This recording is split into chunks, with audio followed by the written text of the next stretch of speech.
pam, tum.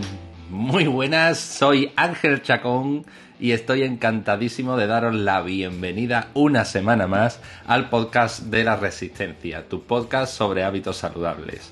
En el episodio de esta semana vamos a tener una nueva entrevista en la que voy a charlar con Ángela Moreno, una diplomada en nutrición humana y dietética, tecnóloga de los alimentos y especializada en el abordaje y tratamiento nutricional de las patologías digestivas, de las que vamos a hablar largo y tendido durante el episodio de hoy. Además, Ángela es fundadora y formadora de la plataforma de formación online de NutriDigestiva junto a otras compañeras con las que se dedica a impartir cursos de especialización precisamente en patologías del aparato digestivo, tanto para profesionales sanitarios como para el público en general. Así que se avecina un episodio muy interesante en el que vamos a hablar sobre diferentes patologías digestivas. Profundizaremos un poco en las más comunes o en las que entendemos nosotros que son más comunes y dedicaremos la última parte del episodio a hablar sobre intolerancias y alergias alimentarias, sobre lo que Ángela nos va a desvelar muchísimas cosas muy interesantes y estoy seguro de que algunas de ellas aún no las conocemos, no las tenemos en cuenta.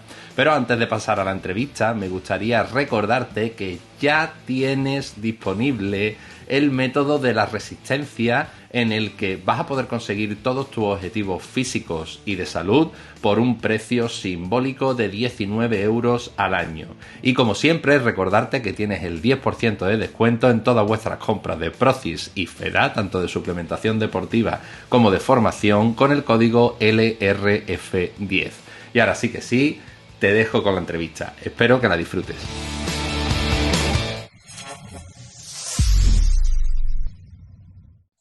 Bueno, pues bienvenida Ángela al podcast de la Resistencia. Muchísimas gracias por estar aquí hoy con nosotros y echar este ratito y aprovecharlo para aprender mucho sobre patologías digestivas que vamos a hablar hoy. Muchas gracias, Ángel. Bueno, yo encantada de estar aquí. Muchas gracias por invitarme. Un placer, como siempre. Bueno, hay muchas personas que probablemente ya te conozcan, porque tú estás muy activa en las redes como A Moreno Nutrición, ¿no? Si no me Amor en equivoco. nutrición, sí. Además, bueno, esto te hago un inciso porque esta metida en mi amiga una broma, bueno, mi amiga y toda la gente, gran parte de las personas que me siguen, que se piensan que es amor en nutrición. No, mi apellido es Moreno y es de A Moreno, de Ángela Moreno. Y hay gente que muchas veces dice, es que no te encontraba porque me pensaba que era amor en nutrición. Y como, por favor, no, amor no. Parece una tontería, pero todo el mundo se piensa que es ese nick y no, por favor. Hay que Nada que leerlo ver. bien. Oye, pues tienes ahí un juego de palabras curioso. Sí, sí, sí. De hecho, varias personas que me conocen, si escuchan el podcast, se van a reír porque saben que es que esto pasa siempre. O sea, que aprovecho para el inciso. Bueno, pues ya sabéis, hay que buscarla como A Moreno, de Ángela Moreno, no buscarla como Amor en Sí, Nutrición, que oye, hay que sí. tener pasión por lo que se hace, pero no era la intención del nombre. Pero no Y bueno, tanto. para todas aquellas personas que nos están Sí, ahora, que entran ahora y no saben quién es Ángela Moreno, ¿qué nos puedes sí. contar? Pues cuéntanos un poquito sobre ti, sobre lo que haces en tu día a día. Vale. Bueno, sobre mí, como te decía antes, tampoco sé un poco cómo describirme, porque al final, aparte de que soy, yo creo, me considero polifacética, lo mismo me apasiona la nutrición y bueno, y puedo estar muy metida en eso, que lo mismo me da por la música, o por el cine, o por el teatro. Es decir, que describirme como nutricionista me parece que se queda corto a veces, pero bueno, es lo que nos compete hoy en el capítulo. Sí, nada, pues soy nutricionista, bueno, también soy tecnóloga de los alimentos. Y bueno, ahora mismo me dedico principalmente a la consulta de nutrición, sobre todo patología digestiva. O sea, el 80% de los casos que veo en consulta son de casos de trastornos digestivos, sobre todo trastornos a nivel intestinal. Y bueno, anteriormente sí me he dedicado, también he estado centrada en el mundo de la investigación. Cuando terminé la carrera, que bueno, cuando terminé la carrera de nutrición allá por el Pleistoceno en 2009, no te podías dedicar a ser nutricionista. Eso era algo que se daba por sentado, que cómo iba a cobrar, o sea, cómo ibas a vivir de hacer dieta, era algo impensable, si acaso te metías en Naturhaus o Herbalife o algo por el estilo. Entonces en ese momento, bueno, seguí formándome porque yo no quería evidentemente utilizar mi título para ese fin seguí formándome, hice el máster de nutrición clínica. A la vez que, bueno, mi idea era, porque ese máster de hecho lo hice online, porque mi idea era trabajar paralelamente al máster, pero bueno, al final tuve que trabajar de todo menos de nutricionista. Y ya posteriormente, bueno, pues me animé a hacer la licenciatura de tecnología de los alimentos, que en ese momento era una licenciatura de segundo grado, o sea, de segundo ciclo, perdón, y estuve un tiempo dedicándome, bueno, hice pinitos en lo que es industria alimentaria, control de calidad, y vi que no me gustaba absolutamente nada. O sea, mi respeto máximo por las compañeras y los compañeros que se dedican al control de calidad, porque es un trabajo que yo lo probé y dije, nunca más. Y ya fue cuando, bueno, empecé en ese momento a trabajar en la Universidad de Granada.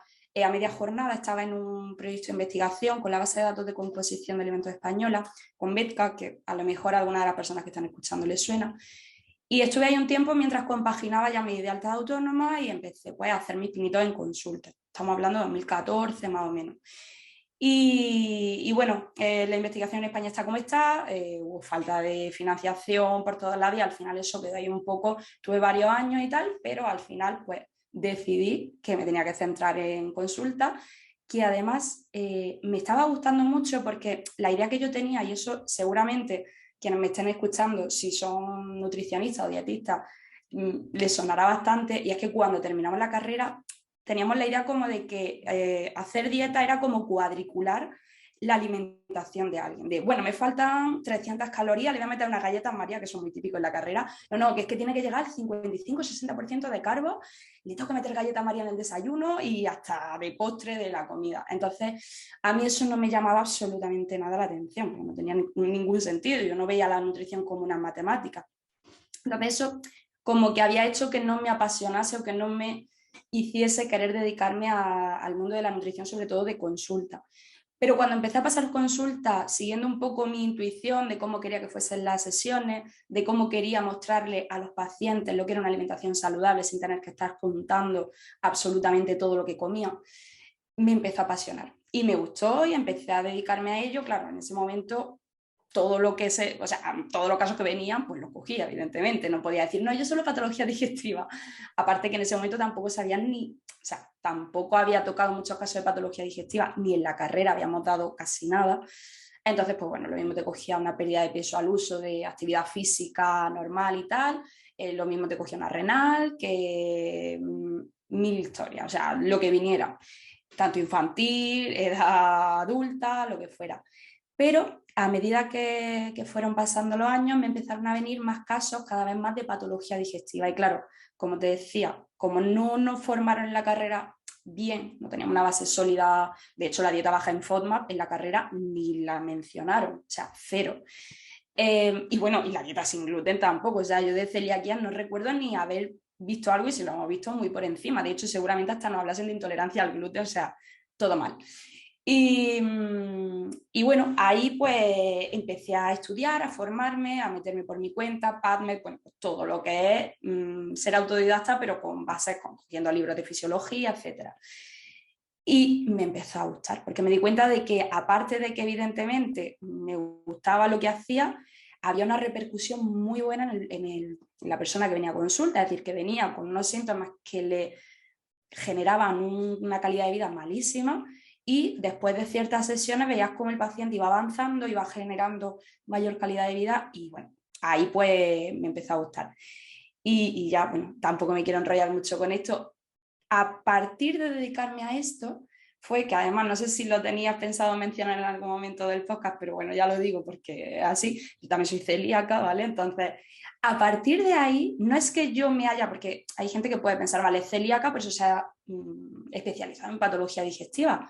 Todo lo contrario, o sea, como me dedicaba a esto, empecé a ver un patrón de síntomas y de cosas en mí y en mis pacientes, que decía, ostras, es que esto me recuerda mucho a lo que me pasa a mí, ostras, es que lo que esta paciente me está contando de su infancia, yo también lo he vivido. Y claro, era como lo típico en casa de herrero, tú sabes. Al final, yo sé que tengo que pedir ciertas cosas, pero las voy posponiendo, porque bueno, no tal, hasta que dije, no, hasta que hemos llegado, esto hay que pedirlo, hay que investigar, y bueno, premio.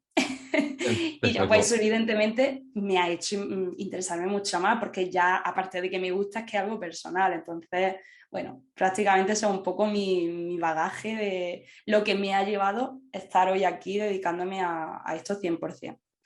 Oye, pues muy bien, o sea, desde el Pleistoceno aquí te Sí, ha dado tiempo a sí, me ha dado muchísimas tiempo, sí, cosas. sí. Y, La y es verdad que muy sí. curioso eso que comenta, que sí que hablaremos después de un poquito de la celiaquía, que de hecho hay Mm, muchas confusiones en base a ella.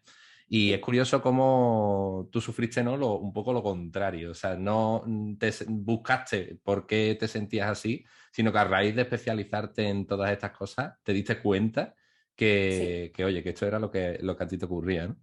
Sí, sí, sí, no, es que además era así. Yo hubo un momento que dije, voy a dejar de pedirme cosas porque es que todo lo que me pido ahora mismo estoy acertando, entonces no quiero pedirme nada más, porque a veces se vive en la ignorancia muy feliz, pero bueno, no, en este caso además, siempre lo digo, a mí, mi carrera, o sea, lo que me dedico, me ha salvado la vida, porque no sé hasta qué punto yo hubiese normalizado ciertos síntomas y yo qué sé, fuese diseñadora gráfica o contable, pues a lo mejor no, a no ser que estuviese muy mal a nivel físico, no le prestaría más importancia, que es lo que pasa hoy en día con todos los pacientes que llegan a consulta, que, pues claro, vienen. Rara vez trato a un paciente que me diga llevo una semana con diarrea y me tal y vengo aquí. No, no. Quien viene son personas que llevan años. Y claro, empieza a indagar y dice, ostras, pero esto no te llamó la atención, no era una bandera roja todo esto. Ah, bueno, no, iba al médico y me decía que serían los nervios o que, bueno, intestino irritable, pero ¿te han hecho más pruebas para ver si hay intestino irritable? No, me han dado Iberogás o me han dado Pancreoflac y para casa. Entonces, claro, esto yo sé que si no me hubiese cogido de primera mano y yo hubiese insistido y tal, probablemente, esto, de hecho me salió con 31 años, es decir, que ya había pasado tiempo, que no fue la etapa infantil, pues probablemente a lo mejor hasta los 40 o así hubiese ido arrastrando síntomas hasta que ya a lo mejor pues, hubiese sido una situación insostenible, que es lo que pasa con los pacientes y por eso, bueno, pues es importante que se haga un acompañamiento, que se haga un seguimiento, que se haga un cribado de todas las posibles patologías que pueden estar detrás de estos síntomas antes de catalogar de intestino irritable.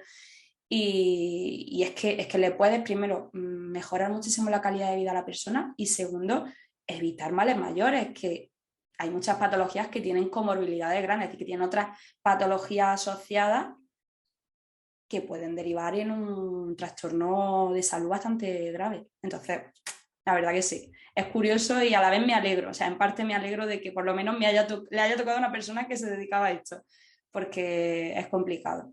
Sí, sí. Intestino irritable o gastritis crónica, también lo escucho Ah, bueno, mucho. claro, sí, sí, todo, Bueno, como te duele, pues será eso. Y es claro, cierto que quizá un poco por desinformación, desconocimiento, porque como tú has dicho, siendo nutricionista, no has tocado prácticamente ciertas patologías, con que no me quiero ni imaginar un médico de familia que tiene que abarcar tanto. claro, es que es muy complicado. Y de ahí la importancia de acudir a gente especializada, ¿no? Como tú.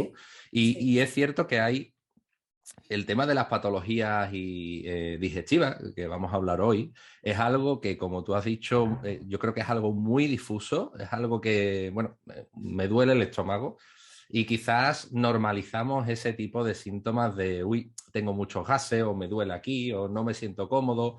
Unos días se me pasa, al tiempo vuelve otros días, se me pasa y como sí, tampoco es algo creo yo, continuo y que te limite, hasta que no se convierte en un factor limitante, valga la redundancia, exacto. no solemos acudir a ver qué nos pasa, ¿no? Entonces, es como, al final yo lo comparo todos estos casos como cuando vas al fisio, ¿no? ¿Te duele algo? ¿Vas? No.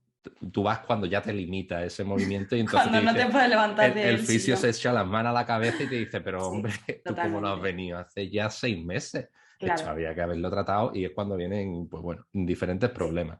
Sí, no, y Pero, aparte muchas veces cuando te dicen, no, si solo son gases, a ver, majo o maja, los gases pueden doler mucho. A ver, que dicen, claro, solo son gases. Primero que los gases vendrán de algún sitio, no es, hombre, evidentemente si has tenido una comida mega copiosa, tal, no estás haciendo deporte, hay muchos factores que pueden hacer que tenga un exceso de gases sin que tenga una patología grave debajo de todo esto. Pero hay veces que sí. Y independientemente de si hay una patología de base o no la hay, esa persona necesita que le guíen para reducir esa, por ejemplo, producción de flato, porque es que duelen. O sea, que no es hombre, algo claro. baladí que dice, bueno, no, no, jolín, es que te puede ir a urgencias pensando que tiene una apendicitis y lo que tienes la cantidad de gases es bestial. Es así. Pues justo algo así he experimentado yo, no yo, mi Sí, pareja, sí. que le quitaron el apéndice sin ser apendicitis.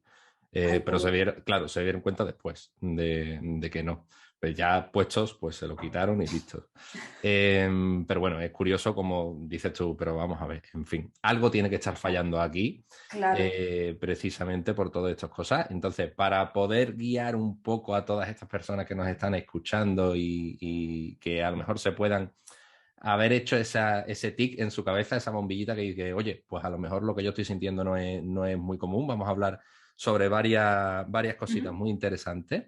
Pero lo primero yo creo que es así un poco a qué nos referimos cuando hablamos de patologías digestivas o intestinales, porque al final podemos encontrarlas a diferentes niveles, ¿no? Claro, bueno, en todo, o sea, el aparato digestivo como tal, pues, puede englobar muchísimos órganos, pero bueno, lo que es el tubo digestivo, o sobre todo, pues la mayoría que serían intestinales o gástricas. A ver, patología como tal, es verdad que muchas veces, por ejemplo, lo que te decía antes, puede que tras comidas copiosas o épocas a lo mejor de mayor estrés laboral o de que estemos descansando peor, que estemos haciendo menos ejercicio o que hayamos reducido mucho nuestro nivel de actividad física, puede que aparezcan determinados síntomas y no por ello tengan que estar asociados a una patología. Pero claro, aquí un poco la historia es ver la recurrencia de estos síntomas. Bueno, evidentemente también el alcance, o sea, si no es lo mismo tener un poco de hinchazón que decir, jolín, es que me estoy mirando la barriga en el espejo todos los días y parece que estoy embarazada. O los chicos es como, es que me estoy viendo la barriga de embarazada y es una cosa súper... Entonces, evidentemente, si estamos hablando ya de síntomas muy acentuados o la cronicidad de los mismos, es decir, que diga, vale, una cosa es que, no sé, una vez al mes tengo comida familiar, tengo comida con amigos y sé pues, que como más de lo habitual, que bebo más de lo que yo tengo costumbre de beber, que lo que sea. Entonces ahí podría estar justificado y no tendríamos tampoco que estar diciendo, hay que ver, que es que hoy me he levantado fatal, a veces que voy a tener algo que... No, básicamente es que, bueno, pues que le está metiendo más caña a tu tubo digestivo, o bueno, a tu aparato digestivo y por eso, bueno, es normal. Pero si ahora todos los días te levantas mal, todos los días te levantas con distensión o después de las comidas notas que si no en el mismo momento, porque cuando en el mismo momento suele ser más a nivel de estómago porque hay una pequeña gastritis o que tenga un vaciado gástrico muy lento y eso te haga tener como la sensación de que parece que te has comido un bloque de hormigón y que no hay forma de hacer la digestión, o que a la hora o a las 2 horas de la comida empiezas a notar cómo se te hincha muchísimo el abdomen, sobre todo en la parte baja, que empieza a generar una cantidad de gases altísima, tanto eructos, flatulencias, que a veces son fáciles de expulsar y ahí bien, pero cuando son difíciles de expulsar viene pues todo lo que decíamos antes, dolor, malestar y a veces de hecho esto puede conllevar síntomas tanto digestivos como extradigestivos, es decir, dolor de cabeza, sensación de cansancio, somnolencia, incluso problemas de piel, es decir, que pueden presentarse muchísimos síntomas. Si esto es todos los días o por lo menos 3, 4 días a la semana y se mantiene un mes, o bueno, mejor estamos hablando de 2, 3 meses, habría que acudir a un profesional, es decir, no podemos normalizar eso. Entonces, bueno, evidentemente ya cuando acude, lo ideal sería acudir, aunque vaya a la nutricionista o al nutricionista o al dietista, siempre eso, que sea especializada en patología digestiva, porque si no, pues al final va a marearte más. Y además esto aquí aprovecho para reivindicar que igual que tú vas al dermatólogo si tienes un problema de piel y no vas al traumatólogo, pues aquí lo mismo, si tienes algún problema digestivo, lo ideal es que te atienda una nutricionista especializada en este campo y muy importante que paralelamente te esté llevando o bien inicialmente tu médico de atención primaria o ya directamente digestivo, que sea un trabajo conjunto, porque si no, pues podemos correr el riesgo de que si vas primero a la Nutri, te quita alimentos que no y luego el digestivo te tiene que hacer pruebas, pero tú ya te has quitado alimentos y tal, o al revés, vas al digestivo, te hacen 80.000 pruebas y a lo mejor con una dieta adecuada te hubiese ahorrado colonoscopia o gastroscopia innecesarias. Entonces, bueno, un poco que vaya de la mano, pero si todos estos síntomas son muy recurrentes, hay que empezar a hacer cribado de cosas básicas, analíticas básicas, según los síntomas. Tampoco te puedo decir qué hay que pedir porque depende mucho de los síntomas. No podemos coger a un paciente y decir, esta es la petición que te voy a hacer con todas estas pruebas, y que llegue al médico y que diga, mira, todo esto no te lo voy a pedir porque, por ejemplo, no tiende a tener diarrea, pues no te voy a pedir este parámetro, o no tiene dolor de estómago ni eructo ni tal, pues tampoco te voy a pedir este otro. Ya depende, pero siempre en manos de un profesional.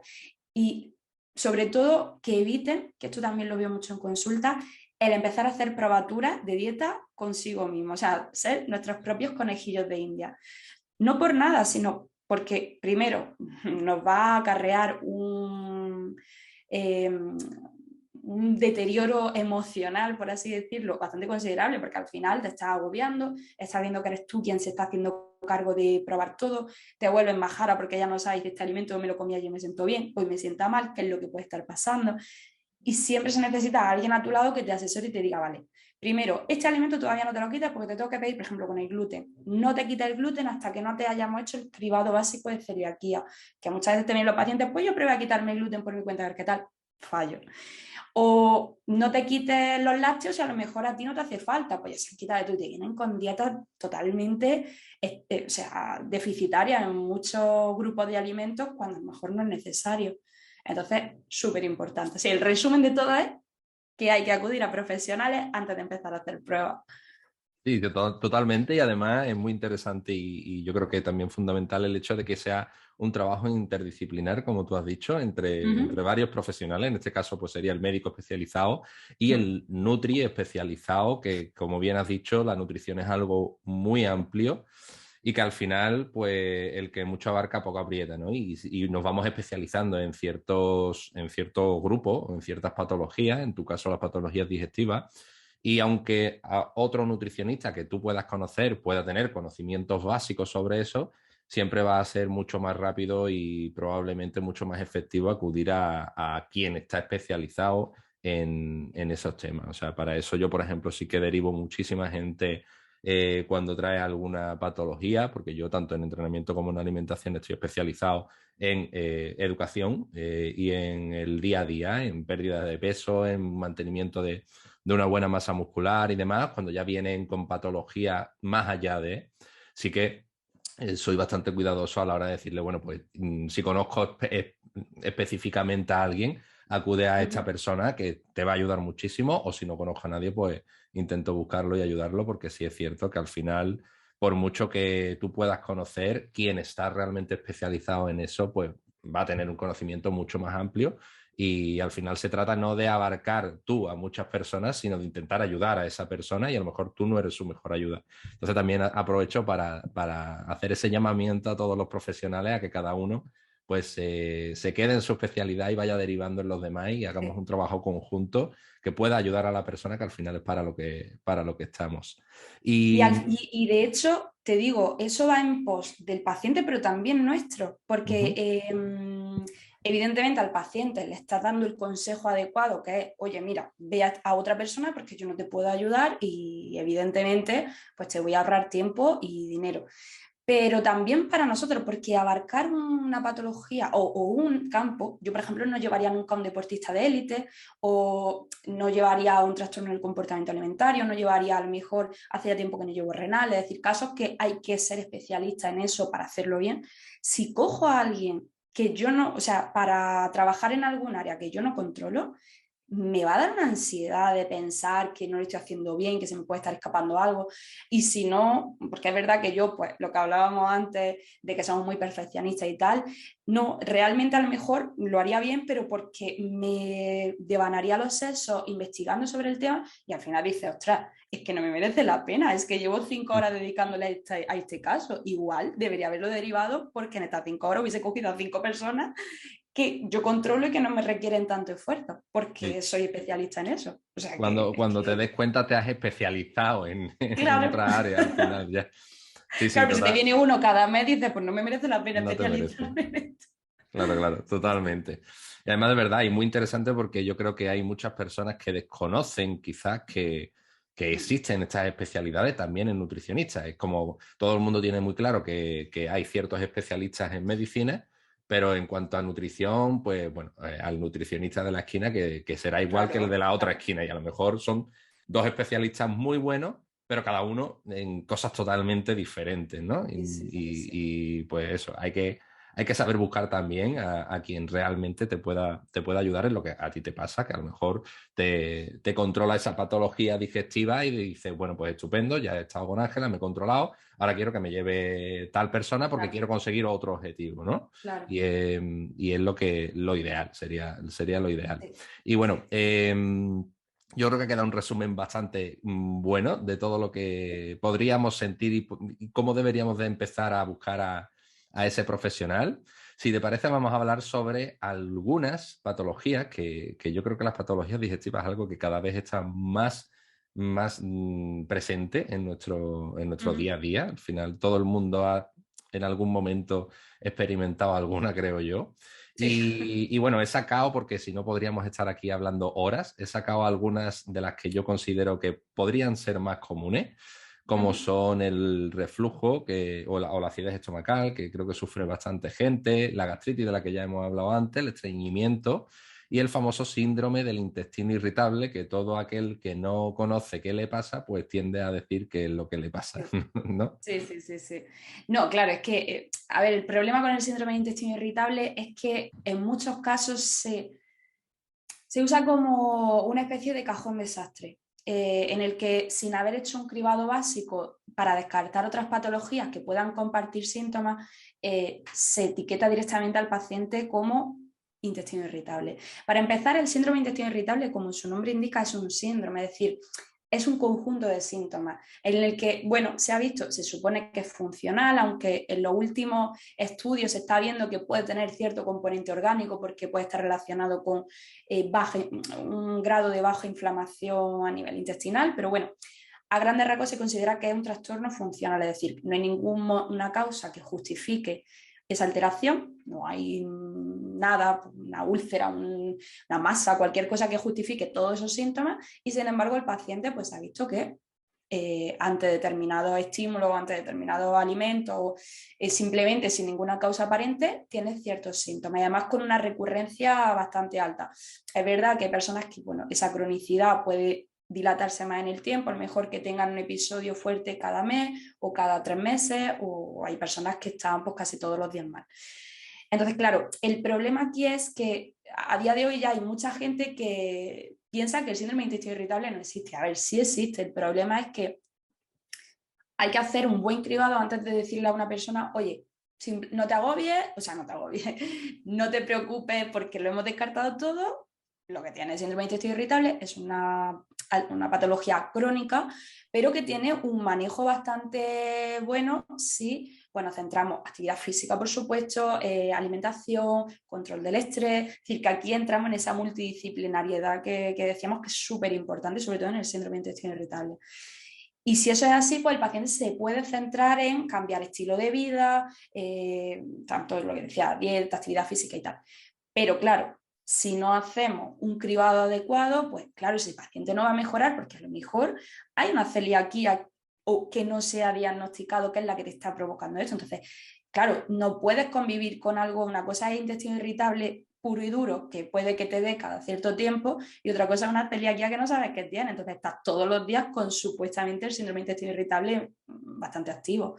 Entonces, claro, hay que hacer determinadas pruebas básicas para saber si estamos ante otra patología sin, por ejemplo, el SIBO típico, no sé si te suena o has escuchado que ahora está muy, bueno, lleva ya tiempo de moda, pero pues está muy asociado a este síndrome de intestino irritable. En muchos casos que lo que hay es un SIBO, o puede haber de forma concomitante un SIBO y un intestino irritable, no tiene por qué ser excluyente, pero en muchos casos se trata el SIBO y se mejora. Entonces, pues puede ser eso. El estreñimiento, pues bueno, un poco lo mismo. Hay, por ejemplo, casos de celiaquía, que la celiaquía no siempre cursa con diarrea, puede cursar con estreñimiento. Hay personas que llevan toda la vida con estreñimiento crónico desde la infancia y nunca se les ha pedido un cribado de celiaquía. Entonces, ¿estamos ante un estreñimiento funcional o tiene una base orgánica? Pues a ver, si no te han hecho un mínimo de estudio y ya te dicen, bueno, tú tienes estreñimiento funcional, come más fibra, haz más deporte, bebe más agua y todo resuelto. Eso sí, es funcional y si es dependiente de la alimentación, pero si es por una patología que no estamos diagnosticando, tú no reviertes un estreñimiento por celiaquía hasta que no quites el gluten. Así te hartes a tomar fibra y te bebas 5 litros de agua al día y te hinchas de deporte. O sea, no. Con la gastritis, pues un poco lo mismo. A ver, yo he tenido casos en los que, pues sí, era una gastritis, por ejemplo, puede ser de tipo autoinmune, que a veces no se piden los anticuerpos y no sabes si es una gastritis autoinmune. Y volvemos a lo mismo, yo es que soy la pesada de la celiaquía, ya lo irás viendo en la entrevista. Hay muchos casos en los que ciertas patologías, como la celiaquía, que es una patología autoinmune, pueden tener relación o pueden estar desencadenando otras patologías autoinmunes, como pudiera ser, por ejemplo, una gastritis autoinmune. Entonces, claro, si tú tienes una gastritis, no te quedes solo con no bebas café, a dieta de protección, o sea, dieta blanda o de protección gástrica y tal, sino, oye, vamos a ver esta gastritis de qué viene, si tiene un componente autoinmune, para ver si pudiera estar siendo provocada por otra circunstancia que no hayamos estudiado, si es una gastritis provocada por Helicobacter pylori, que hoy en día ya sabemos que es súper frecuente. De hecho, la mayoría de casos, bueno, la mayoría no, pero bueno, diría que sí, un 60-70% de quienes me vienen a consulta, aunque en la actualidad, o sea, en el momento que vienen a consulta no tienen Helicobacter, lo han tenido, con lo cual en muchos casos es uno de los detonantes. Pero bueno, oye, si es una gastritis por Helicobacter, no le diga a la persona que se tome omeprazol a toda hora y ya. Hay que tratarlo, hay que hacer ahí un tratamiento para erradicarlo. Si es una gastritis, pues porque se ha descartado todo y tal, pero tiene un estilo de vida caótico, pues no dormimos bien, vamos con el estrés todo el día, con el cortisol que nos sale por las orejas. Claro, pues ahí igual el tratamiento no es tanto de la nutricionista. Bueno, la nutricionista sí que puede ayudar que con la dieta no vayan a más los síntomas, pero igual donde lo tiene que tratar es la consulta de psicología. Entonces, eso. Y luego el tema así de reflujo, a ver, es que el reflujo puede ser una patología como tal, pero también puede ser un síntoma de otra patología. Por ejemplo, mi querida celiaquía también puede, en muchos casos yo he tenido pacientes que en el momento que han dejado el gluten, celiaquía o sensibilidad al gluten no celíaca, que luego si quieres hablamos de las diferencias de estas dos. En el momento que han cesado la ingesta de gluten, ha remitido el reflujo. Entonces, claro, etiquetar a alguien como tú es que tienes, tú tienes reflujo, o sea, reflujo gastroesofágico. Ya bueno, pero me quedo con esto y ya, o buscamos por qué me lo está provocando. Si ya se descarta todo, oye, pues igual es porque tiene incompetencia cardial, tienes cualquier cosa que ya está, que eso o se opera o te tienes que inflar a antiácidos y ya no tienes más historia. Pero si hay algo de la alimentación que es lo que te está generando el reflujo, hombre, lo ideal sería cortarlo en vez de hincharte a omeprazol. Sí, sí, totalmente. Además, eso yo también lo experimenté personalmente. Quien me conoce lo sabe. Yo sufrí bastante eso y era por eso, por una mala gestión del estrés, una mala alimentación.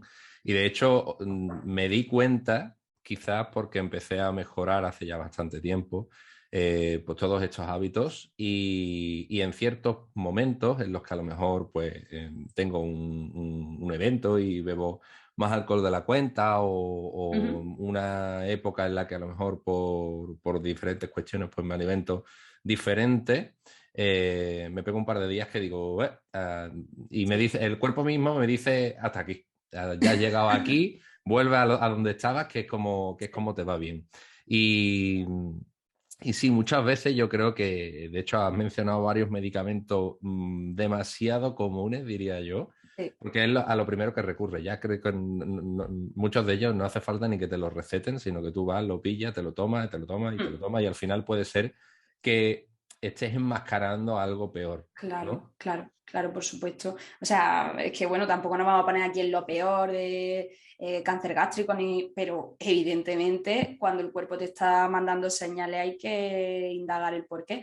Es verdad que lo que decíamos antes, si es porque has tenido un día que sabes que estás bebiendo, porque además la edad también es un factor de También riesgo para influye. todas estas patologías, nos guste o no nos guste, o sea, envejecer, pues nos pasa factura. Entonces, pues claro, no es lo mismo con 20 años irte con los colegas de comida y que te da igual beber, comer y al día siguiente te levantas como una flor y te vas a correr como si nada. Y ahora, pues como a partir de los 30, haces eso y al día siguiente dices, bueno, pues igual me voy a poner la manta, me voy al sofá y ya pasado mañana retomo mi vida. Entonces, eso sí dices, vale, justifica que te tome un antiácido o lo que sea. pero no que todos los días bajo cualquier comida ya tenga reflujo y dices, ostras, esto no es normal, aquí pasa algo, claro. Sí, sí, totalmente. Sí, Y quizás deberíamos de centrarnos un poquito más en intentar buscar ese origen, en buscar qué es lo que realmente me está provocando eso, más que bueno, corto el síntoma y ya como no estoy malamente, pues me mantengo ahí. Porque al final claro, es lo que decimos, tarde o temprano, si tienes algo más, sea lo que sea, aunque sea muy leve, tarde o temprano te va a salir, incluso puede ser que cositas muy leves se conviertan en cosas más graves precisamente claro, por enmascarar los síntomas y no tratarlo. claro. Y bueno, has hecho un pantallazo genial de esas cuatro, no sé si, de hecho, has mencionado también el SIBO, Ujú. que me ha llamado la atención una afirmación que has hecho, que es que está muy de moda últimamente. Y ahí es Sí. donde yo siempre pregunto, bueno, ¿por qué está tan de moda últimamente? Porque nunca se ha diagnosticado como tal, la alimentación o los hábitos van cada vez peor y están desarrollando ese tipo de patología, ¿o dónde crees tú que está el punto? Sí, bueno, yo creo que ya estamos en la época post-SIBO, o sea, ahora ya parece que no, ya el SIBO no, ahora hay otras patologías, tal, porque también el problema de Internet es que ahí cualquiera es especialista en todo, entonces ahora todo es, no, no, es que el hígado, el hígado no te metila bien, no sé qué, dice, va. Y el SIBO es verdad que a lo mejor en algunos casos se ha utilizado ya como respuesta a todo y no es así. Pero sí que es cierto, y pasa también con muchas otras patologías que estamos viendo en auge en la actualidad, que, hombre, evidentemente tiene un componente ambiental, es decir, el estilo de vida que llevamos igual no es el mismo que el que llevábamos hace 20 años y eso pues, puede ser un detonante de que cada vez aparezcan más patologías asociadas a la alimentación, estilo de vida. Pero por otra parte también los métodos de diagnóstico, por ejemplo, el SIBO hace 20 años se tenía en cuenta únicamente para patologías como o estados posquirúrgicos, patologías como muy, muy concretas de estasia, es decir, de, digamos, cero motilidad intestinal, en el que como no hay movimiento a nivel del tubo digestivo, podía desarrollarse un SIBO, pero se tenía en cuenta, ya te digo, en casos muy específicos y sobre todo se indagaba en investigación clínica, o sea, investigación mediante, o sea, para diagnosticar esta patología tenías que hacer un aspirado del contenido yeyunal, es decir, meter un tubito pasar por el estómago, llegar a duodeno, hasta el ilio, es decir, hasta la porción media del intestino delgado, y ahí aspirar ese contenido y analizar que había ahí, si había un número excesivo de microorganismos, más del que se supone que debía haber en un estado normal o no.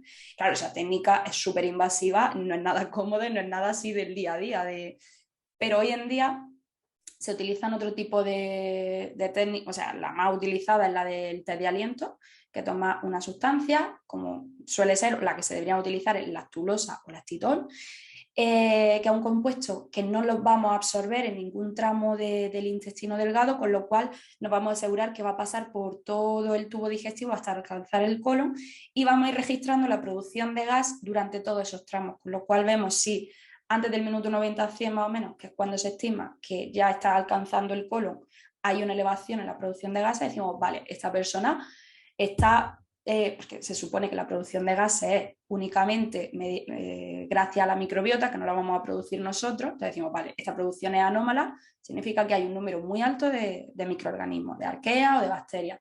Entonces se cataloga de SIBO o de IMO y se trata. Esto es mucho más sencillo, como te decía, es una prueba que toma una sustancia y tienes que estar soplando. Es un poco rollo porque tienes que estar casi 3 horas, pero bueno, eso es lo único.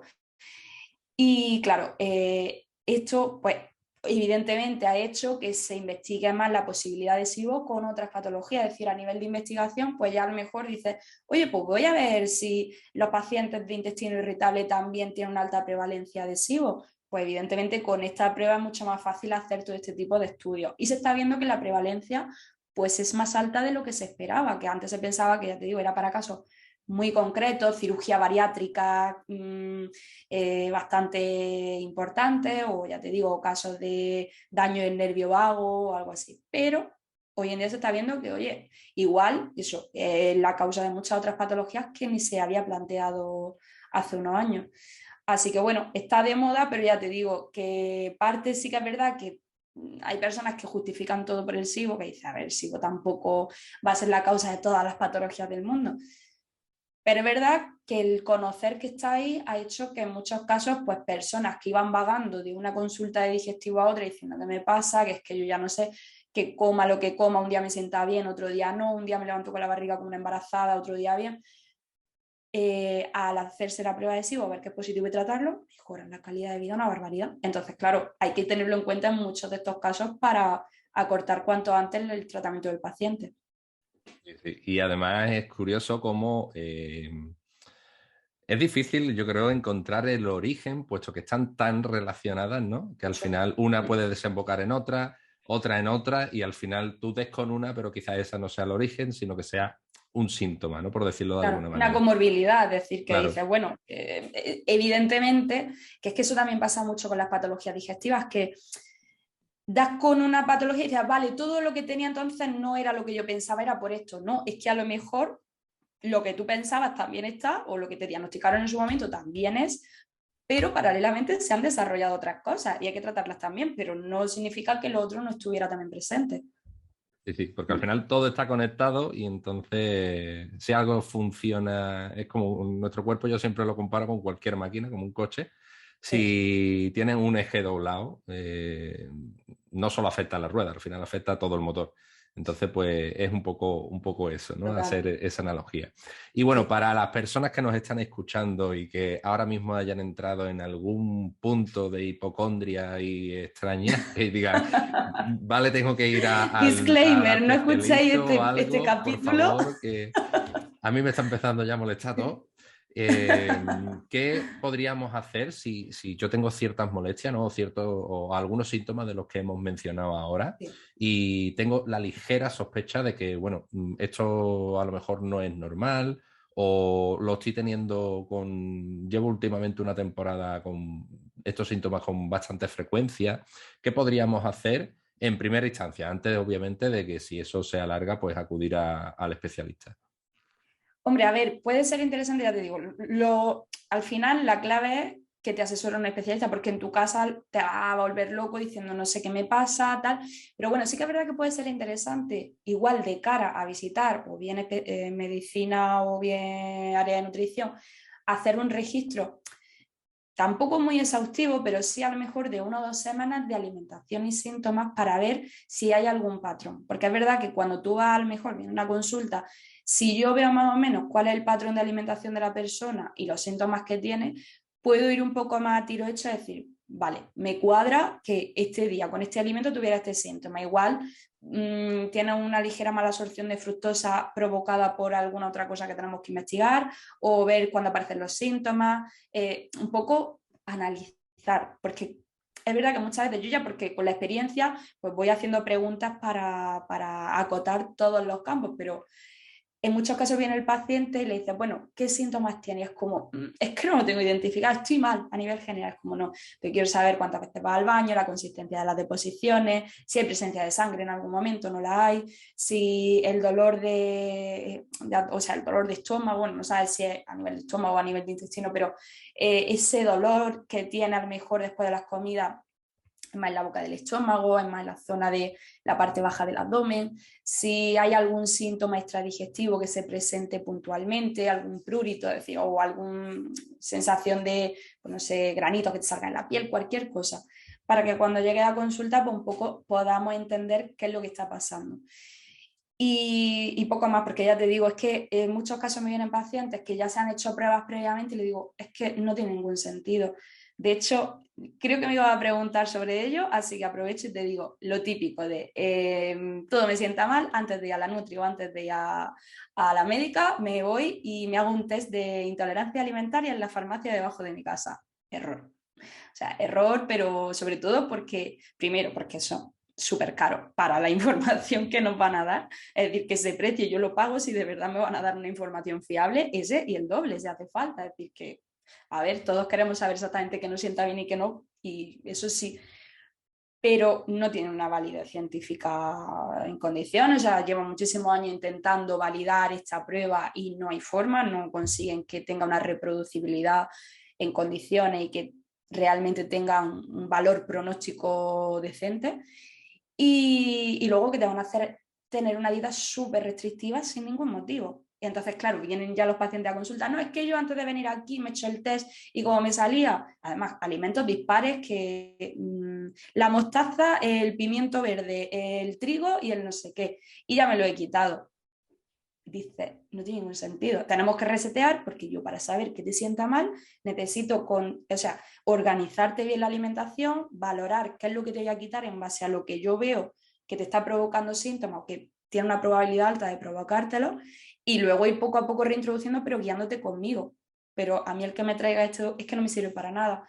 Y es papel mojado, los pacientes se van con la sensación agridulce de que sí, que guay, porque le está diciendo la Nutri que todos esos alimentos no tienen por qué sentarle mal y hay muchos que dicen, ay, menos mal, porque me estaba haciendo una dieta súper restrictiva sin motivo. Pero luego también tienes la sensación, esa disonancia cognitiva de decir, ostras, me he gastado 300 euros y me está diciendo que no vale para nada. Entonces tú como que te quieres a ti mismo decir, no, no, pero alguna validez tendrá. Y no, y es un rollo. Entonces, más que el qué hacer es el qué no hacer si tienes síntomas digestivos. Y una de las cosas importantes es esta. Y luego también evita, o por lo menos bajo mi punto de vista, lo que yo he visto en pacientes, el indagar demasiado en Internet. Porque Internet, bueno, ya todos sabemos lo que es meterte en Google y poner que te duele un dedo. Se te va a caer la mano mañana, seguramente. Tenga una enfermedad terminal y bueno. Entonces, evitar la consulta constante y además inespecífica, porque es que, claro, todas las patologías comparten 1000 síntomas, entonces no tiene ningún sentido hacer una búsqueda de doctor Google. Y luego también porque en el tema foro y tal, eso está muy guay cuando tú ya tienes tu diagnóstico y hablas con otras personas que están en tu misma situación y te apoyan y te encuentran muy arropada o arropado y eso está muy guay, que de hecho para eso están las asociaciones de cada patología, para darte ese apoyo. Pero cuando estás en el proceso de búsqueda, no sabes qué te pasa y no te está ayudando ningún profesional, si tú te metes en un foro de patología digestiva en Facebook o en otro tipo de foro y te empiezas a encontrar con gente que cada una tiene su movida interna y su patología, te empiezan a decir, pues te tienes que pedir esta prueba porque a mí esta prueba me ayudó mucho, pues te tienes que pedir esta, pues tómate este suplemento porque tal, no, pues tómate este fármaco. O sea, yo he llegado a ver en algunos foros gente sin ningún tipo de formación sanitaria y sin ningún tipo de información del historial médico de la persona, recomendarle fármacos o recomendarle suplementos que a lo mejor no son tan inocuos. Dices, vamos a ver, que es que lo mismo a ti te ha ido perfecto y a esta persona le puede estar haciendo la puñeta. Entonces, claro, tú como paciente que no sabes qué te está pasando, que está un poco desorientado, pues, y que muchas veces evitamos ir al sanitario, queremos hacerlo por nuestra cuenta, empiezas a comprarte suplementos, a hacerte pruebas, a agobiarte, a entrar en un estado de ansiedad bestial, que yo he tenido pacientes que me han dicho, es que me he tenido que salir del grupo porque me estaba pasando factura a nivel emocional, me lo decía mi familia, me lo veía yo, tal. Y claro, al final acaban todos en el Nutri, pero los que vienen de primera vienen un poquito más relajados y los que vienen ya después de todo este trasiego de suplementos, pruebas, que cada persona te diga una recomendación, pues vienen con un batiburrillo de ideas, pues eso, ideas preconcebidas sobre todo, no es que esto tiene que ser así, es que los lácteos ya sabes que no sé qué, no sé cuántas, ¿cómo me lo vas a poner? Ya vamos viendo, ¿vale? Déjame a mí y ya vamos viendo. Entonces, casi que igual la respuesta es un poco qué no hacer, más que qué hacer. Sí, sí, totalmente. Y además es eso, es un poco eso, ¿no? Lo que has dicho, el adelantar un poco quizás o facilitar el trabajo después de la especialista, pero no extralimitarte en tus funciones, ¿no? Está bien que lleves un registro y le digas, y vayas con datos, con decir, mira, Ángela, pues yo cada vez que tomo algún lácteo, tengo estos síntomas. Podría ser, y ya que tú trabajes, en vez de a lo mejor puedes decir, hostia, pues tengo intolerancia a la lactosa, voy a hacerme el test yo por mi cuenta y así me ahorro el Nutri. Al Claro, final, como tú has dicho, el punto final para todo el mundo es el Nutri, la diferencia es en qué estado anímico y de salud llegas. sí, Así que cuanto total. antes mejor y al final, como tú dices, gastarte un montón de dinero, que yo creo que ese momento tiene que ser para verlo, el momento en el que tú tienes que decirle a una persona que se ha gastado tal cantidad de dinero en Sí. A ver cómo te lo digo, ¿no? Para que no, para que Sí, no te ya afecte con los años voy demasiado. cogiendo un poco Mm. de, ya tengo mis trucos de cómo decirlo de forma suave para que la persona no le siente mal, pero aún Sí, así porque cuesta, sí, sí. además habrá quien incluso te lo discuta, ¿no? De decir, no, no, ¿cómo que Sí, no? Si yo me lo he claro. hecho. Y tú, vale, Y pero yo he visto que quitándome esto he mejorado, pero la mayoría además muchas veces mejoran como mucho, si es que mejoran, pues no siempre, mejoran como mucho una semana o dos o un mes, pero luego vuelven otra vez a lo mismo, con lo cual dices, claro. vale, es que a lo mejor como hiciste un cambio de dieta tan drástico, parte de lo que quitaste puede que te sentase mal, pero no has quitado todo lo que te estaba sentando mal o no estás trabajando en el problema de base. Entonces, transitoriamente puedes mejorar, pero eso no es para nada lo que estamos buscando. Estamos buscando arreglar qué es lo que te provoca todo esto. Sí, sí, totalmente. Y bueno, ya que hemos entrado como un miura aquí Sí. al tema de las intolerancias, yo creo que lo primero, que ya he visto en tus redes que lo has explicado, pero quiero saber para las personas que nos están escuchando, ¿cuál sería la diferencia principal entre una intolerancia y una alergia? Yo creo que existe cierta confusión en Sí, cuanto a esto. sí. Sí, a ver, claro, es que aunque el nombre parezca casi, bueno, sinónimo, nada que ver. O sea, realmente una intolerancia suele cursar con, bueno, más que cursar con los síntomas, o sea, la diferencia principal es que la suele provocar la mala digestión de algún tipo de carbohidrato. Por ejemplo, pasa pues, la típica intolerancia a la lactosa. No es, o sea, los síntomas que provoca una intolerancia no están mediados por el sistema inmunitario, sino que simplemente es que tú ingieres un determinado azúcar, ese azúcar, bueno, que está dentro de un alimento, alcanza, bueno, pasa por el estómago, alcanza el intestino delgado, y en el intestino delgado, que es donde deberían absorberse todos los azúcares, es decir, al colon no debería llegar ningún azúcar porque ya se deberían haber absorbido en todo el tramo del intestino delgado, pues por lo que sea, no se está, o bien porque nos faltan enzimas que rompan ese azúcar un poquito más complejo en unidades esenciales para poderla absorber, o bien que aunque tengamos las enzimas, los transportadores que nos ayudan a absorber ese azúcar y pasarlo a la sangre no funcionan adecuadamente. El caso es que por lo que sea ese azúcar no lo estamos absorbiendo y en vez de pasar a la sangre sigue circulando y alcanza el intestino grueso, ¿vale? El colon. Y ahí en el colon pues tenemos nuestros bichitos, que eso es lo normal, nuestra microbiota intestinal. Entonces, esa presencia de estos azúcares va a generar que estos microorganismos la consuman, metabolicen esta sustancia y fermenten, bueno, produzcan la fermentación y generen gases y otras sustancias de desecho de los propios microorganismos que son los que detonan todos estos síntomas. Entonces, ¿qué pasa? Que una intolerancia realmente puede tener grado también, porque hay personas que a lo mejor, no sé, esta enzima que te digo o estos transportadores que te digo funcionan a medio gas, para que me entiendan. Entonces, puedes tomar un poquito, por ejemplo, de lactosa y no te da síntomas, pero como te pases de cierta cantidad, ese exceso que no se absorbe de azúcar no va a generar problemas. Pero más allá de tener una ligera inflamación pues por la metabolización de estos azúcares por la microbiota, no tiene una repercusión clínica importante. Más allá de que, evidentemente, pues si te genera muchos gases, pues lo que decíamos antes, los gases pueden ser muy dolorosos y te pueden disminuir mucho la calidad de vida. Entonces, evidentemente hay que evitar estas sustancias, pero que si algún día las tomas de forma involuntaria o incluso voluntaria, pues no va a pasar mucho más que tenga una mala tarde o un mal día o a veces una mala semana, pero sin más. Por el contrario, las alergias alimentarias, la sustancia detonante de todos estos síntomas es una proteína, ¿vale? Por ejemplo, la proteína de la leche, el trigo, el huevo, bueno, cualquier proteína. O no tiene por qué ser del alimento en sí, sino diferentes, cada alimento tiene diferentes fracciones proteicas, pues puede que una de esas fracciones sea la que te genere los síntomas. Y aquí lo que pasa es que el sistema inmunitario de la persona que tiene una alergia, digamos que está, bueno, tiene un fallo y en vez de ver esa sustancia como algo inocuo, la asocia a algo muy nocivo y entiende que la presencia de esta sustancia es el detonante para que se empiecen a desarrollar una serie de sustancias proinflamatorias que provoca el sistema inmunitario para combatir la presencia de esta sustancia. Pasa también pues, con las alergias ambientales. Personas que pues, están con el polen y no les pasa nada y es otra persona con la presencia de polen, es como que es lo peor del mundo y hay que combatir la presencia de polen.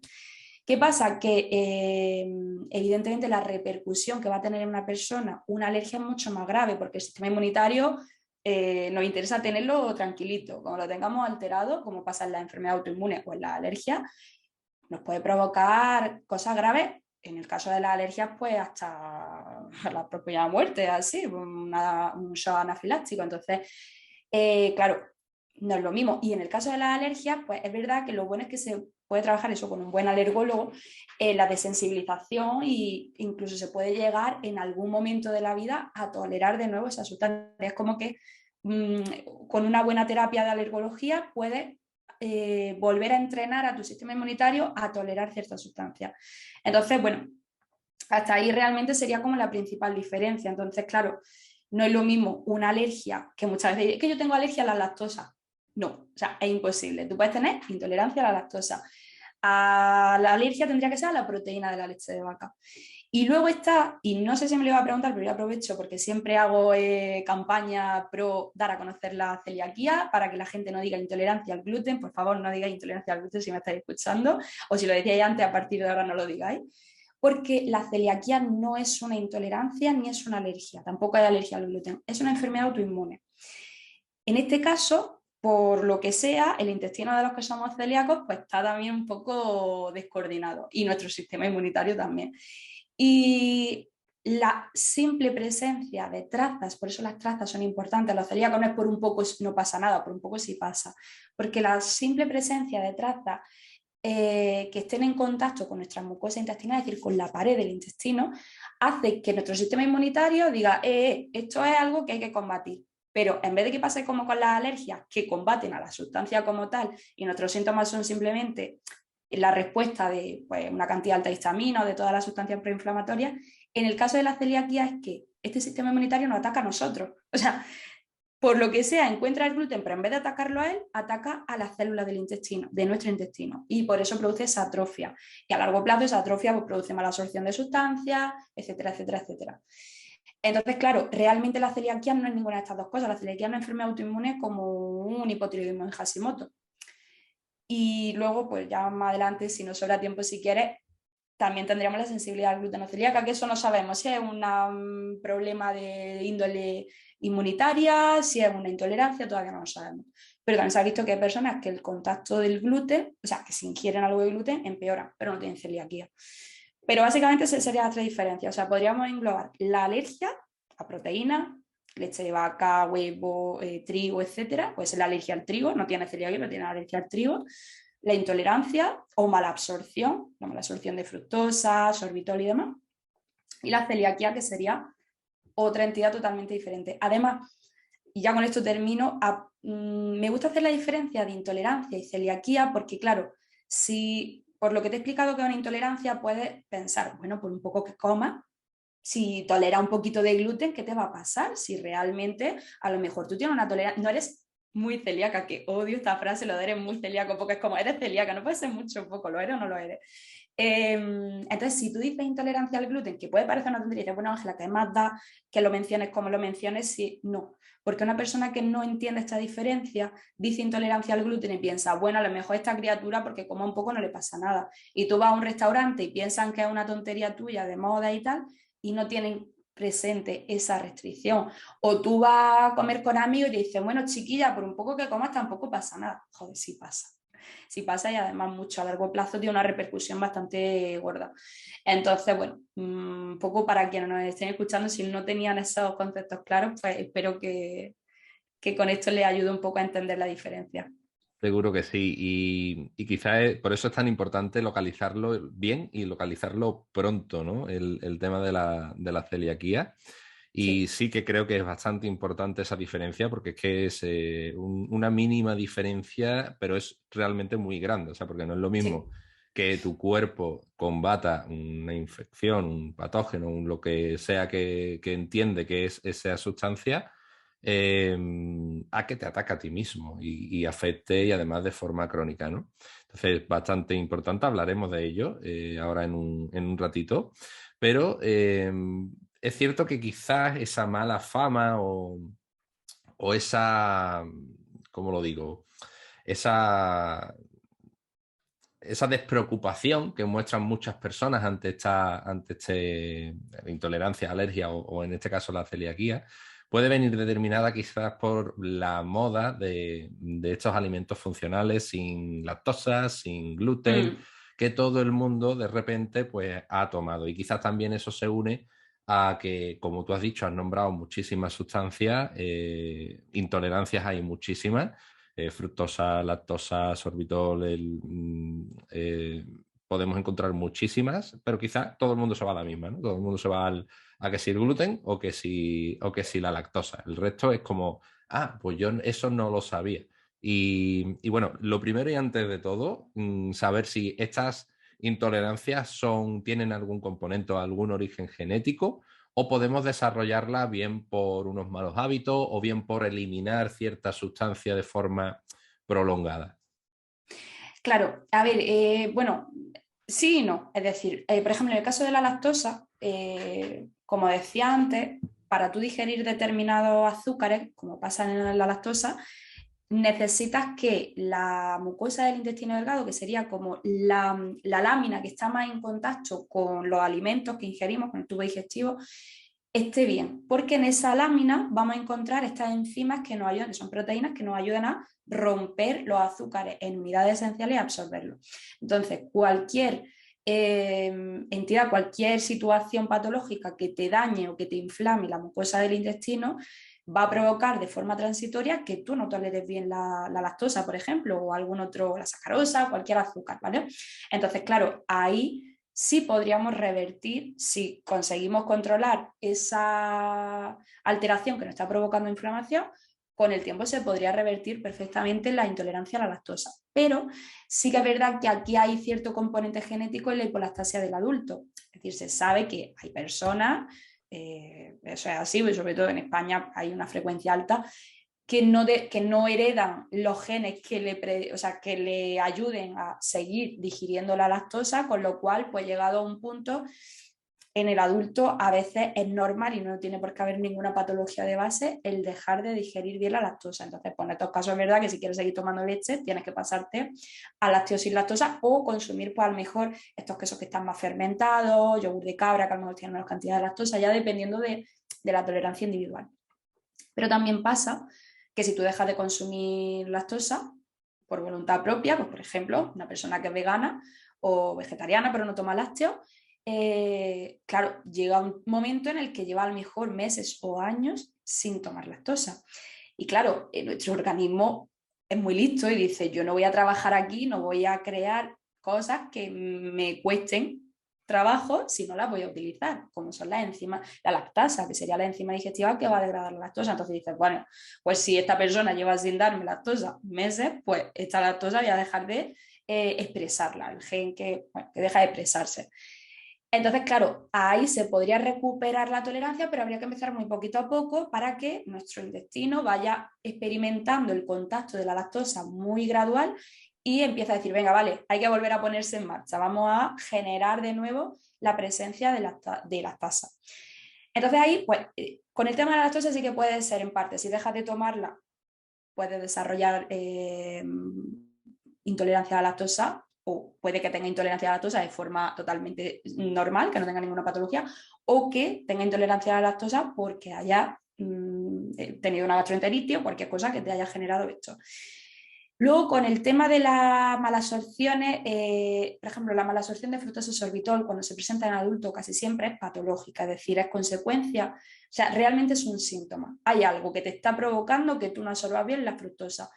Es verdad que hay personas, que eso también, la verdad que ahora mismo me deja en duda de si tiene un componente que yo imagino que sí, hereditario, el hecho de que hay ciertas personas que ya de por sí tienen una tolerancia menor de absorción a la fructosa o a otro tipo de azúcar, bueno, en este caso de la fructosa. Pero sí que toleran que se pueden comer un dulce o se pueden beber un refresco sin tener problema. Otra cosa es que a lo mejor una persona se puede beber 5 refrescos y esté bien, y otra persona al tercero dice, uy, ya tal.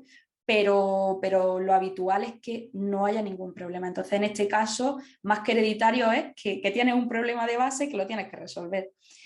Y luego está lo del gluten, que no sé si también la pregunta iba un poco por ahí, porque además de hecho hice un vídeo hace ya a raíz de que una paciente me decía, es que me da miedo probar a quitarlo a ver si me voy a hacer celíaca. Y decía, no, o sea, no entendemos lo que es la celiaquía, porque si la entendiéramos no te puedes hacer celíaca por dejar de comer gluten. En todo caso, por comer mucha cantidad de gluten y tener predisposición genética a desarrollarlo.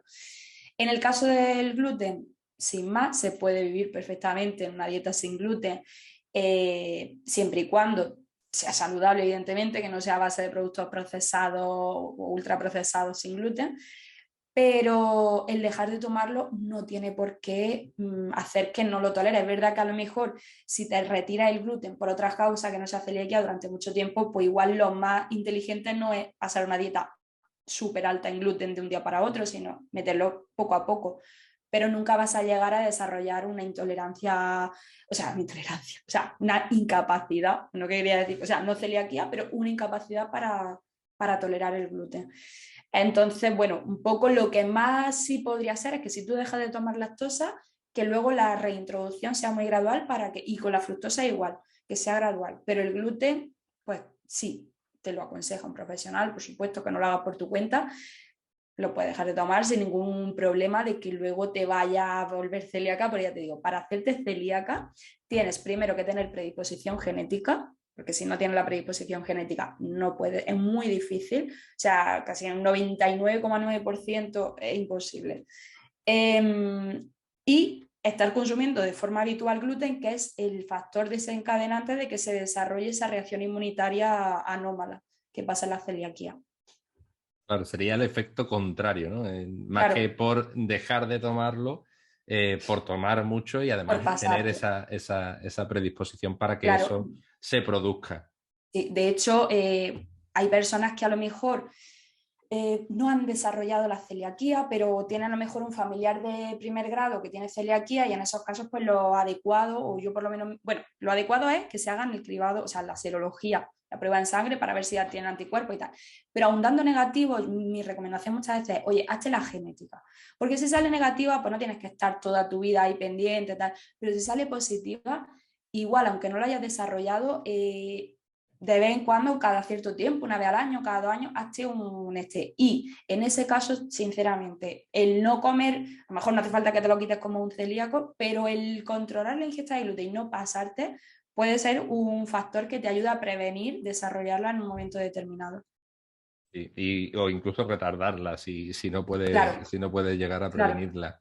¿Y en qué sí. momento, Ángela, dirías tú que deberíamos, porque hay muchas personas que quizás tengan ciertas sospechas, pero pues bueno, su médico por diferentes cuestiones no termina de hacerle esa prueba o esas pruebas necesarias para Sí. saber si hay una intolerancia o no?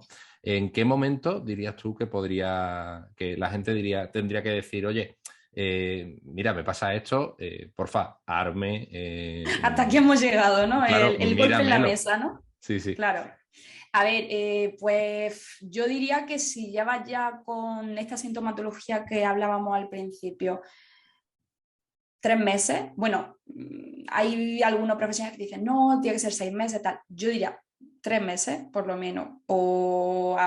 Si me apura, yo más de 2 no aguantaría, pero bueno, es verdad que el ser humano tiene una capacidad de resiliencia bastante grande y se aborda a síntomas que no debería. Entonces, pues bueno, puede que una persona pueda aguantar 6 meses hasta.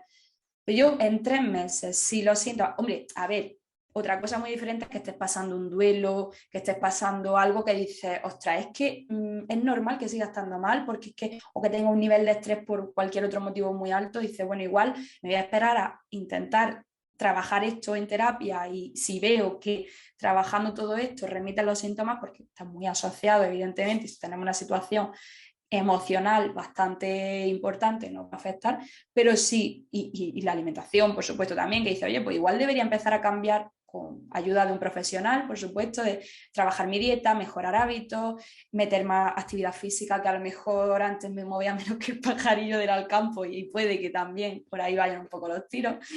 Y si todo eso lo trabaja y va a terapia, el control del estrés fantástico, alimentación, actividad física también, y aún así siguen los síntomas y llevas 3, 4 meses mal, ahí es el momento ya de decir, esto no, hay que indagar un poquito más.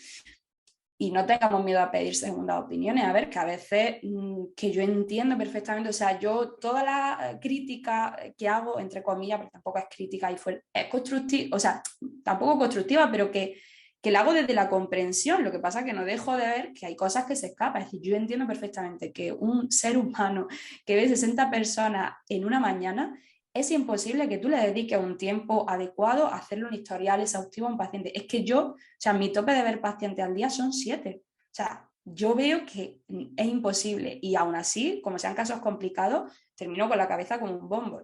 Una persona que ve 60 pacientes, entonces entiendo que a veces tu médico de atención primaria o tu médica se le puedan escapar cosas, no pasa nada. Bueno, pues consulta con otro profesional o intenta pedir una segunda cita a ver si en ese momento tal, pero no lo dejes estar. Es un poco la clave, decir, oye, si no, y esto sigue repitiéndose y ya no podemos echarle la culpa que como mala, que hago poco deporte o tal, tengo que seguir indagando. No conformarse un poco, ¿no? Sería el resumen de que muchas veces es curioso, pues nos cuesta muchísimo ir al especialista. Una vez que vamos, no, pues esto no es por aquí, no te encuentro nada, ¿no? Por decirlo de alguna manera. Ya como que te quedas tranquilo, sigues con los síntomas, pero bueno, como me ha dicho que no tengo nada, pues ya se Sí, quitará solo. sí, sí, sí. Y quizás, obviamente, como no tiene nada que ver con que sea un buen o un mal profesional, simplemente es No, un no, ser humano claro. y se le puede escapar por diferentes cuestiones, igual que a cualquiera de nosotros. Así que si sigue y si persiste con esos síntomas, pues no dejarlo, sería Sí. el gran consejo que nos acabas de dar. Y bueno, Ángela, él tenía precisamente aquí cositas preparadas para hablar de la celiaquía, pero creo que más o menos pues lo hemos tocado todo, hablando de las Yo creo que sí. intolerancias y demás. Así que por ir finalizando, que ya llevamos un Ujú. ratito charlando, no Sí, sé si a lo sí. O mejor sea, dará se ha para un pasado par de súper corto, episodios. ¿eh? También te digo. Sí, No sí, sé si quienes totalmente. nos estén escuchando igual están ya hasta la coronilla de mí, pero Saturadísimo. a mí se me pasa cortísimo. Pero bueno, seguramente Bueno, ahora miraré porque no recuerdo la duración exacta, pero probablemente lo dejemos para mitad y mitad, un par de episodios, porque hay muchas cosas muy interesantes y que estoy seguro que cuanto más aprovechen de todo lo que nos has contado, pues mejor. Y no sé, algún consejo más que quieras comentarnos por resumir y dejar algo en concreto para las personas que han llegado hasta aquí. A ver, es que tantas cosas podría, consejos y aparte que has visto que me gusta poco hablar, o sea que como me pongo aquí a dar consejos, pues... Pero bueno, en resumidas cuentas un poco lo que acabamos de decir, que yo creo que es importantísimo, el no normalizar, el entender a lo mejor si la situación es puntual o es algo que se repite y saber en qué momento pedir ayuda, que bueno, es verdad que es que nos cuesta mucho pedir ayuda en todos los casos, en plano emocional, plano físico, en todo. Pero cuando vemos que una situación ya se está repitiendo más de la cuenta y no tenemos claro que hay un factor desencadenante, hay que pedir ayuda además al profesional que creamos que nos va a ayudar más. Y de hecho aprovecho aquí para un poco reivindicar que, a ver, que está muy bien y yo puedo entender que cuando has estado en 80 profesionales y nadie te da una solución, pues al final acaba yendo al que te vende el humo de es que a mí me funcionismo y a mí esto me va bien y yo es que hice un curso de fin de semana y ya te lo vendo porque yo tengo la solución mágica. Es importante que busquemos una persona que esté capacitada en su área, que no todas las que estamos capacitadas a lo mejor vamos a dar con la tecla de X pacientes. Bueno, pues pido una segunda opinión, pero siempre intenta estar con personas que tengan un rigor científico mínimo para evitarte calentamiento de cabeza, para evitarte pruebas innecesarias, ingesta de suplementos innecesarias, etcétera, etcétera. Entonces, si tienen dudas, que oye, que estamos, bueno, nos pueden encontrar, a mí muchas veces me escriben correo o por Twitter o por Instagram y me dice, oye, ¿en mi ciudad conoce algún? Que nos pregunten, que para eso estamos, que a mí no me importa decir, oye, además a mí me gusta derivar, porque muchas veces, aunque sea de mi especialidad, hay personas que dicen, me encantaría ir presencial, no me termina de convencer online. Oye, no pasa nada, yo te derivo. Yo tengo mi red de compañeras que sé que son expertas en este campo. Oye, pues ve a esta persona que yo sé que va a estar formada y que te ayude. Y eso, y un poco, de hecho, en Nutridigestivas vamos a poner como que lo tengo ya casi completo para colgar en la web, un cuadro de profesionales que se han formado en nuestro curso en todos los puntos de España. Bueno, hay también fuera de España, pero bueno, sobre todo en España, que es donde probablemente más nos pregunten. Bueno, que si alguien quiere, oye, quiero ver si en mi comunidad o en mi provincia hay alguna compañera, hay alguna nutri o dietista que se dedique a esto. Bueno, lo queremos hacer un poco para ayudar a estas personas a que encuentren a profesionales formadas y evitar pues todo este intrusismo o yo es que fui a mi fisio, me quitó los lácteos y luego fui a PNI y me dijo qué tal. Y eso es súper importante. Y bueno, y como consejo ya último, lo que decía antes, que no sean sus conejillos de India, que se dejen asesorar porque se van a ahorrar una cantidad de, primero, dinero. Y sobre todo, o sea, a mí el dinero a veces es lo que menos, es el tiempo, o sea, el tiempo que dedicamos y el desgaste emocional que nos supone el tener que hacernos cargo de todo. Yo es que tengo que investigar en internet, tengo que indagar con mi patología, tengo que pedirme esta prueba, ir al laboratorio, hacerla y cuando me den el resultado no sé interpretarle, me tengo que meter en un foro para que me la interprete alguien. Ostras, es que eso es un rollo, es que es mejor que vaya alguien a tiro hecho y si esa persona no te cuadra, segunda opinión, porque todos tenemos fallos y no todos vamos a dar con la tecla de todo el mundo, entonces pues ya está. Pero no dejar de indagar porque a lo mejor caiga en manos de alguien que no te ha sabido solucionar la papeleta, habrá otra persona que igual sí. Entonces eso es importante. Y creo Totalmente. que poco más. Oye, pues muy interesante eso de nutridigestivas, que de hecho te iba a preguntar ahora sobre ello, porque creo que lo has desarrollado junto a Virginia de Dietista Sí. Enfurecida y es como una especie de plataforma de formación para todo este tipo de patologías que se llama Nutridigestiva, como hemos dicho. Vamos, Eh, muy original, ¿no? Te puede intuir por Oye, dónde va el asunto. ya tienes dos juegos de palabras, el de amores, Sí. nutrición y nutridigestivas. ¿Qué nos puedes contar un poquito así para las personas que le hayan interesado? Porque son formaciones destinadas a población general, a Sí. profesionales de este campo, o ¿qué nos puedes contar? A ver, empezó como una formación a profesionales. Es verdad que Virginia y yo pues llevamos muchísimo tiempo dedicándonos a este área de la nutrición y en el momento en el que decidimos organizar los cursos no existía ningún curso de este área que para nosotras nos fuese realmente útil. A ver, había cursos a lo mejor que tocaban muy por encima ciertas cosas o que eran demasiado teóricos y al final decía, ya, pero necesito también un poco de, bueno, de consejos prácticos para luego poner en la consulta o utilizar con pacientes. Entonces, claro, como nos dedicábamos principalmente a ver patologías, sobre todo intestinales, pues dijimos, oye, ¿por qué no lanzamos un curso para compañeras y compañeros que básicamente consista en lo que nos hubiese gustado a nosotras que no habernos encontrado y que no existía en ese momento? Luego es verdad que surgieron algunos otros cursos parecidos, pero bueno, en ese momento era un poco pues por dar una respuesta a esa carencia que nosotras veíamos que teníamos o que hubiésemos tenido en el pasado y que ahora pues a golpe de ser autodidactas ya no las teníamos, pero que pensamos que podría irle bien a personas que acabasen de empezar o que empezasen a ver pacientes de patología digestiva, aunque llevasen más tiempo de consulta, pero que no tuviesen tanta experiencia en esto. Y lanzamos el curso, que además fue muy afortunado porque el primero estaba programado para marzo de 2020, o sea que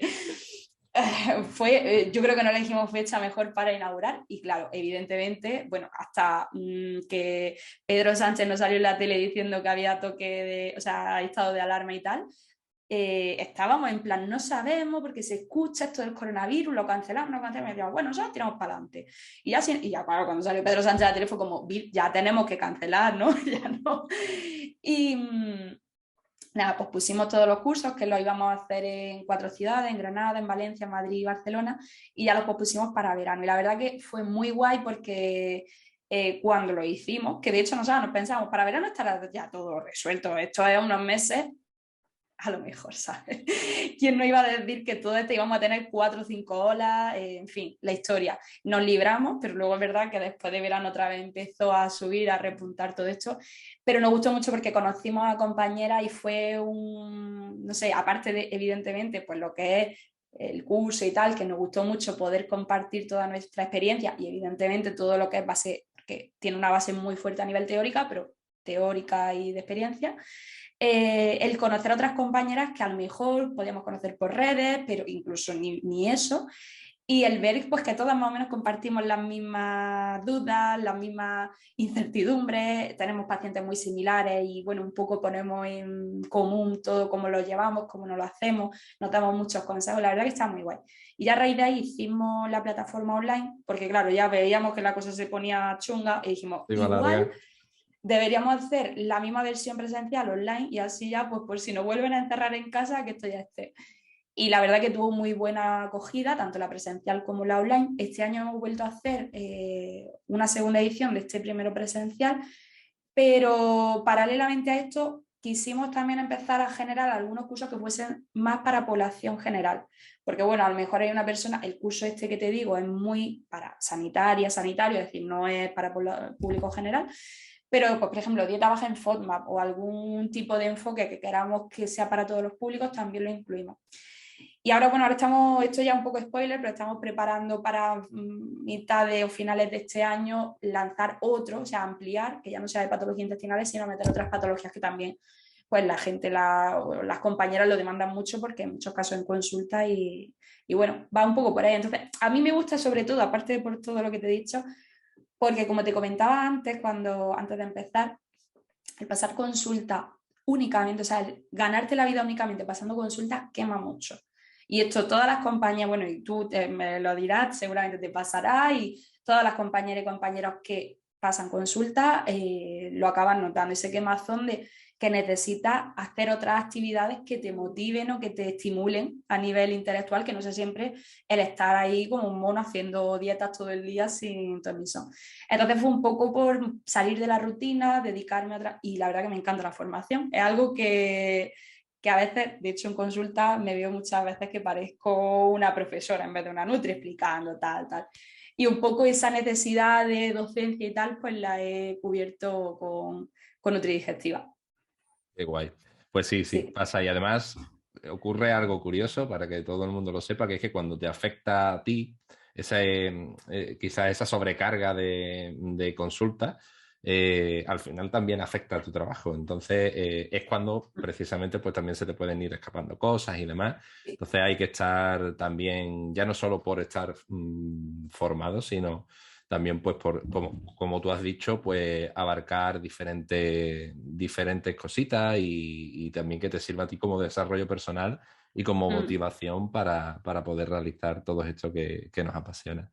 Pues muy bien, Virginia, te iba a decir.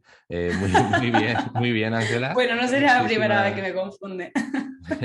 Muchísimas gracias, oye, por todo Ángel. por todo lo que has comentado. Dejaremos todos los enlaces que hemos comentado, el de Nutridigestiva y demás, en la descripción del episodio. Y nada, para mí ha sido un placer, he aprendido mucho y estoy seguro de que todos los que nos están escuchando pues habrán sacado muchas cositas muy interesantes de este episodio. Así que muchas gracias. Gracias a mí, cuando quiera, de vuelta. Has visto que no me cuesta mucho trabajo sacar conversación, o sea que cuando quiera, encantadísima de volver a venir. Estupendo, lo apunto ahí, que estoy seguro de que sí. Y nada, pues nos vemos en la próxima. Muchas gracias, hasta luego. Muy bien, pues hasta aquí la entrevista a Ángela Moreno. Espero que te haya resultado tan interesante como a mí, que hayas aprendido y si tienes alguna de estas patologías o has identificado que podría ser que tuvieras alguna de estas patologías por los síntomas que hemos ido comentando durante el episodio, te recomiendo que te pongas en contacto, si no con ella, con cualquier nutricionista especializada o especializado en estos temas, porque ya has visto que es muy importante acudir no solo al nutri, sino también al especialista, al que va concreto a ese tipo de patologías. Y si te ha gustado la entrevista de hoy, te gustan las entrevistas que realizamos cada semana en el podcast de la Resistencia, recuerda que puedes apoyarme suscribiéndote al podcast y compartiéndolo en tus redes sociales, mencionando siempre a La Resistencia Fitness-oficial o directamente al Instagram del podcast de La Resistencia. Y recuerda que también puedes dejarme tus comentarios con valoraciones, impresiones o cualquier feedback que quieras hacerme llegar porque me encanta leeros y me encanta saber qué es lo que pensáis de estos episodios para así poder cada semana poder ir mejorándolos. Y nada más, muchísimas gracias a todos y a todas por haber llegado hasta aquí. Nos escuchamos en el siguiente episodio. Hasta pronto.